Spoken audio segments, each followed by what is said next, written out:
We continue to follow breaking news. FBI Director Christopher Wray has announced that he is, in fact, resigning. Reports say Wray is resigning because he does not want to be fired by President-elect Donald Trump, who has made it very public that he intends to do so. Wray has come under fire by Trump and his supporters over allegations of politically motivated investigations, including the FBI's raid of Trump's Mar-a-Lago home.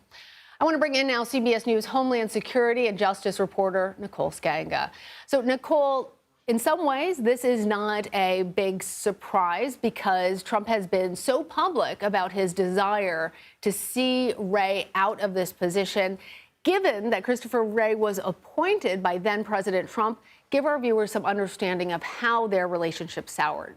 Absolutely, Lana. This is not a surprise. I mean, FBI Director Chris Wray's term was set to expire in 10 years. He was appointed in 2017 by Trump.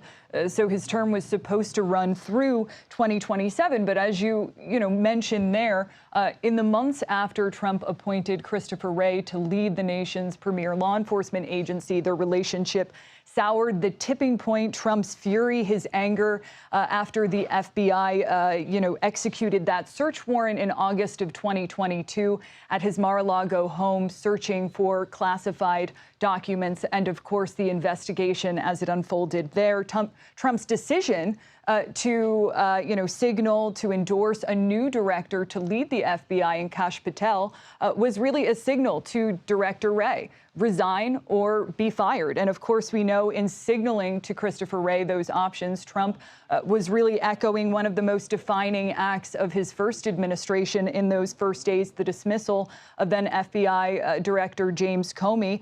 This certainly less dramatic. Christopher Wray clearly reading the tea leaves here and determining that if he wanted to avoid some of the circus we saw around last time, he was going to have to, project his plans to leave the agency. And in his remarks at an FBI town hall that we're told is still ongoing, I spoke with someone who's there who describes the mood, Lana, as very somber. He said in those remarks, quote, "In my view, this is the best way to avoid dragging the Bureau deeper into the fray while reinforcing the values and principles that are so important to how we work." He makes very clear that this is not an easy decision for him, that he loves the place, the mission, the people, but his focus has always been on doing what is right for the FBI. And Nicole, you mentioned the firing of James Comey, which was one of those definitive first moments of the first Trump term in office. For our viewers who maybe have forgotten that long ago, I remember that breaking news. James Comey was speaking to a group assembled at the FBI when he learned the news of his firing from the media, rather than having received that phone call first from then President Trump. So in some ways, Wray, it sounds like, especially given what we are reading here in this speech that he provided, was trying to avoid that, and understandably so. Do we have any additional information about when exactly that is going to take place, and how surprising is it? If you could give us some context for understanding, Nicole, because President Trump had fired James Comey, the first FBI director that he inherited. He appointed Christopher Wray. Biden continued with Wray. And now Trump has signaled that he intends to fire Wray. Wray now steps down. How unusual is this type of turnover at the FBI in the canon of U.S. presidential history? Yeah, it's unusual, Lana, but as you point out, it is not without precedent, and we just have to look back to the first Trump administration in 2017, that dramatic firing of James Comey, which certainly took the then FBI director by surprise. Now, to your first question of when will this take place, he did not give a specific date in his remarks, but he said that he will offer his resignation at the end of the Biden administration, presumably before the inauguration in January. We should also say that it's not a surprise because President-elect Trump has been appointing a series of loyalists, to lead his cabinet, to lead agencies across the federal government. government. Kash Patel, a hardline critic of the Bureau, who has called for shutting down the agency's Washington headquarters, for cleaning out all of the FBI's leadership. Patel has echoed claims of witch hunt from President Trump.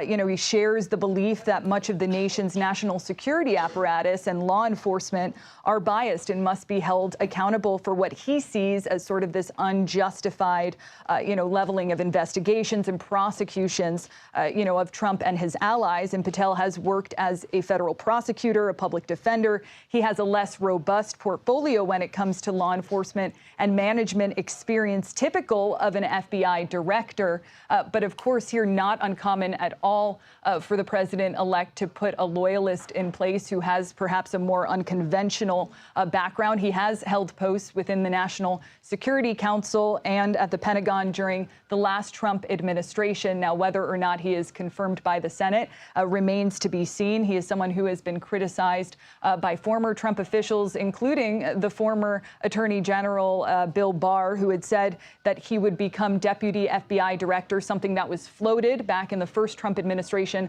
over his dead body. So, in terms of Trump's playbook, this is a page out of that playbook. How it was handled by Wray, certainly more strategic than what we saw from then FBI Director James Comey, who waited to be fired. But those who are close with Wray had communicated that it is really his intention to have stayed at the agency for as long as he can. This is someone who, loves the FBI, as he put out in his statements here, feels like he doesn't want to abandon the men and women on the front lines, and so wanted to, break this news to them, which is why he chose to, say this at an FBI town hall directly to the workforce before perhaps it was leaked in some other way, Lana. Well, thank you very much for all of that, Nicole. Don't go anywhere. I want to bring in now CBS News congressional correspondent Scott MacFarlane to follow up on something that Nicole was saying. So, Scott, with Wray now announcing his intention of stepping down, Kash Patel was already somebody whose name had been circulating there among lawmakers.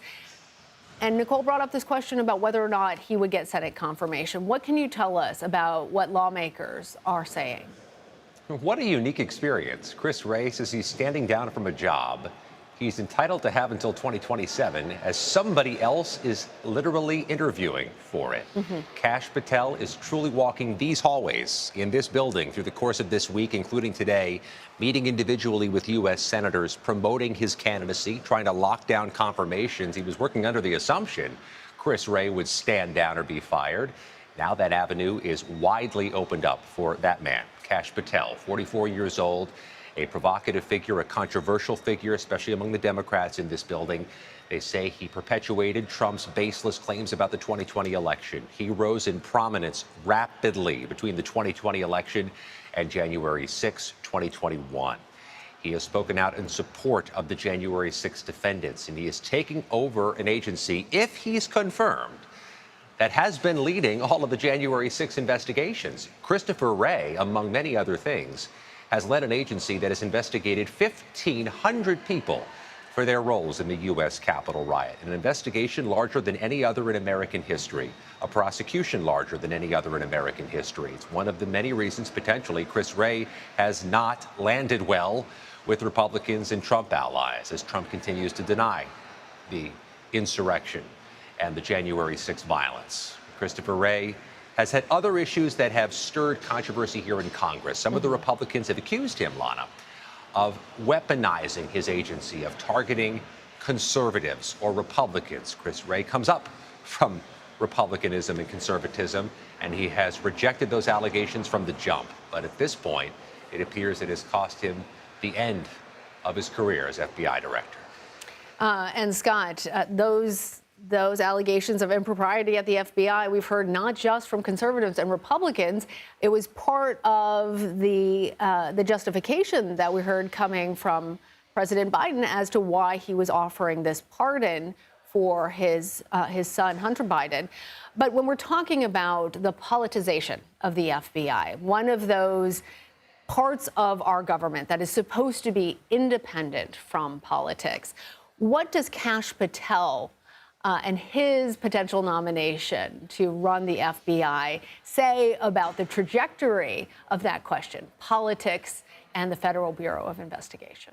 As we watch the confirmation process play out for Kash Patel and the potential for a confirmation hearing as early as January, they're going to build a word cloud from what's said in that hearing. Independence will probably be the big fonted word in the middle of that word cloud. There are Democrats concerned that he is too loyal, too beholden to Donald Trump to operate an independent FBI, one that operates outside of the interests of the President of the United States and in the interests of the American people.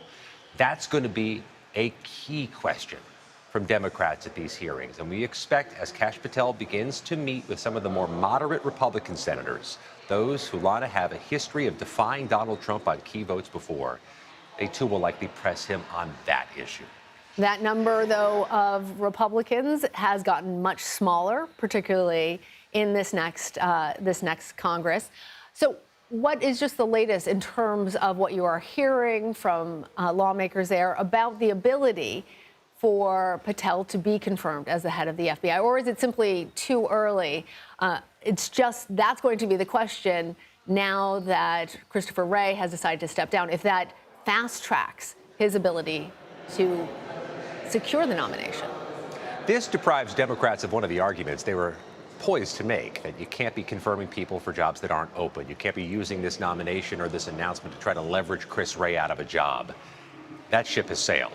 But Kash Patel is, I think, a consensus would be formed here by Democrats to say, among the, if not the most controversial selection by Donald Trump, at least so far.